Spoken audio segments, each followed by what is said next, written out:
الحمدللہ والصلاة والسلام علی رسول اللہ اما بعد۔ حضرات گرامی، اللہ تبارک و تعالیٰ کا بڑا فضل و کرم ہے کہ زندگی میں ایک مرتبہ پھر اللہ تبارک و تعالیٰ نے ہمیں ماہ رمضان المبارک کی عظیم نعمت سے سرفراز فرمایا ہے۔ اس ماہ مقدس کی بڑی برکتیں ہیں، بڑی عظمتیں ہیں۔ اس ماہ کے روزے اللہ تبارک و تعالیٰ نے ایمان والوں پر فرض کیے ہیں، اور ان روزوں کی فرضیت کا اعلان اللہ تبارک و تعالیٰ نے قرآن کریم کے اندر بڑے واضح انداز سے بیان فرمایا ہے۔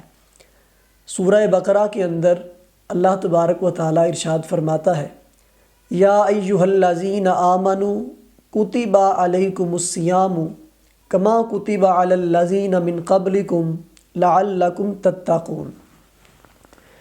ارشاد فرمایا، اے ایمان والو، تم پر روزے فرض کر دیے گئے جیسے تم سے پہلے لوگوں پر فرض کیے گئے تھے، لعلکم تتقون، تاکہ تم پرہیزگار بن جاؤ، تاکہ تمہیں تقوی نصیب ہو جائے، تاکہ تمہیں پرہیزگاری نصیب ہو جائے۔ اس آیت سے تین چیزیں معلوم ہوتی ہیں۔ پہلی یہ کہ اللہ تبارک و تعالیٰ نے روزے فرض کیے ہیں اور ان کی فرضیت کو اس آیت کے اندر بیان کیا گیا ہے۔ دوسری چیز یہ کہ روزوں کی فرضیت یہ گزشتہ امتوں پر بھی رہی ہے، دیگر امتوں میں بھی روزے فرض کیے گئے تھے۔ ہاں، ان کے روزے رکھنے کا انداز، ان کی تعداد، ان کا طور طریقہ یہ ضرور مختلف ہے، لیکن روزوں کی فرضیت یہ تقریباً ہر امت میں رہی ہے۔ تورات کے اندر بھی روزوں کی فرضیت کا ذکر موجود ہے، اور انجیل کے اندر بھی روزوں کی فرضیت کا ذکر یہ موجود ہے۔ اس کے علاوہ کائنات کے ہر مذہب کے اندر، ہر قوم کے اندر روزوں کا کچھ نہ کچھ رجحان جو ہے وہ موجود ہے، اور اس کا کسی نہ کسی طریقے کے ساتھ روزے کا جو کنسیپٹ ہے وہ پایا جاتا ہے۔ اللہ تبارک و تعالیٰ نے اس آیت کے آخر پر روزے کی فرضیت کا جو مقصد ہے اس کو بیان کیا ہے کہ روزہ فرض کرنے کا مقصد کیا ہے۔ ہر چیز کی کوئی نہ کوئی حکمت ہوتی ہے، ہر چیز کا کچھ نہ کچھ مقصد ہوتا ہے، تو روزوں کی فرضیت کا مقصد کیا ہے؟ اس مقصد کو اللہ تبارک و تعالیٰ نے بڑے واضح انداز کے ساتھ بیان فرمایا ہے کہ لعلکم تتقون، روزوں کی فرضیت کا مقصد یہ ہے کہ تمہیں تقوی نصیب ہو جائے۔ اب یہاں پر دو باتیں سمجھنے کی ہیں، ایک یہ کہ روزہ کسے کہتے ہیں، اور دوسری بات یہ کہ تقوی کسے کہتے ہیں۔ پھر ہم مختصر سی گفتگو کریں گے کہ تقوی کیسے نصیب ہوگا۔ پہلی بات یہ کہ روزہ کسے کہتے ہیں۔ لغوی اعتبار سے دیکھا جائے تو روزے کو عربی میں صوم کہتے ہیں، اور صوم کا لغوی معنی ہے رکنا، ٹھہر جانا، اور اس کا جو اصطلاحی معنی ہے، اصطلاح شریعت میں روزہ کسے کہتے ہیں، طلوع فجر سے لے کر غروب آفتاب تک اللہ تبارک و تعالیٰ کی رضا کی نیت سے اپنے آپ کو پیٹ کی اور نفسانی خواہشات سے روکے رکھنا، یعنی کھانے پینے سے اور نفسانی خواہشات سے رکے رہنے کا نام روزہ ہے۔ معلوم ہوا کہ روزہ بھی رکنے کو کہتے ہیں، نفسانی خواہشات سے رک جانا اور پیٹ کی خواہشات جو کھانے پینے کے متعلق ہیں ان سے رک جانا، یہ روزہ ہے۔ دوسری طرف اگر دیکھا جائے کہ تقوی کیا چیز ہے، تو تقوی کی مختلف تعریفات کی جاتی ہیں۔ گناہوں سے رک جانے کا نام تقوی ہے، یعنی اللہ تبارک و تعالیٰ کی نافرمانی کو ترک کرنا، اللہ تبارک و تعالیٰ کی نافرمانی کے والے کاموں کو چھوڑ دینا، یہ تقوی ہے۔ یعنی پتہ یہ چلا کہ روزہ بھی رکنے کا نام ہے اور تقوی بھی رکنے کا نام ہے۔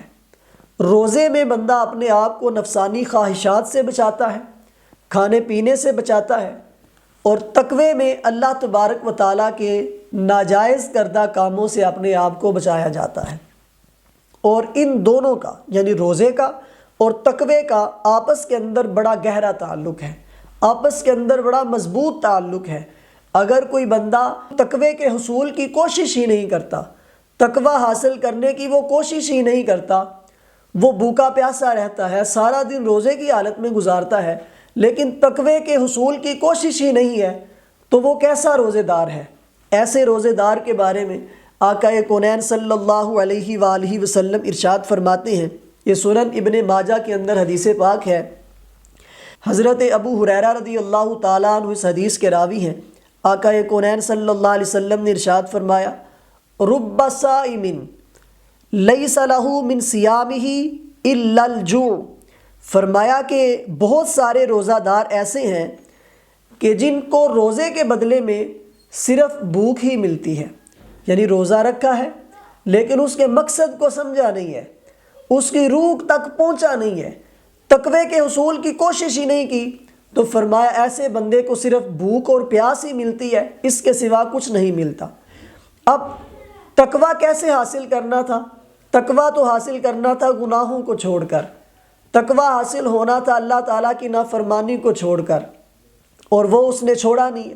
جیسا کہ ایک دوسرے مقام پر مستدرک للحاکم کے اندر حدیث پاک ہے، حضرت ابو ہریرہ رضی اللہ تعالیٰ عنہ اس حدیث کے راوی، آقا کونین صلی اللہ علیہ وسلم ارشاد فرماتے ہیں، لیس الصیام من الاکل والشرب انما الصیام من اللغو والرفث، کہ آقا کونین صلی اللہ علیہ وآلہ وسلم نے ارشاد فرمایا، روزہ یہ صرف بھوکا اور پیاسا رہنے کا نام نہیں ہے، یعنی روزہ یہ نہیں ہے کہ بندہ بس بھوکا رہے اور پیاسا رہے کہ میں روزہ دار ہوں۔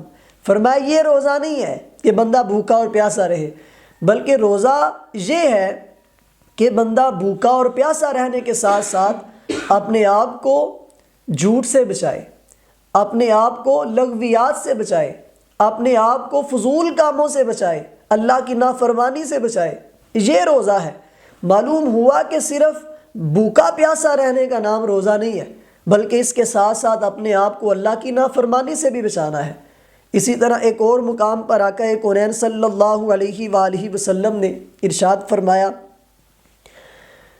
من لم یدع قول الزور والعمل به فلیس للہ حاجۃ فی ان یدع طعامہ وشرابہ، فرمایا کہ جو بندہ بھوکا اور پیاسا رہے لیکن وہ جھوٹی بات کہنا اور اس پر عمل کرنا نہ چھوڑے، تو اس کے بھوکا اور پیاسا رہنے کی اللہ کو کچھ حاجت نہیں ہے۔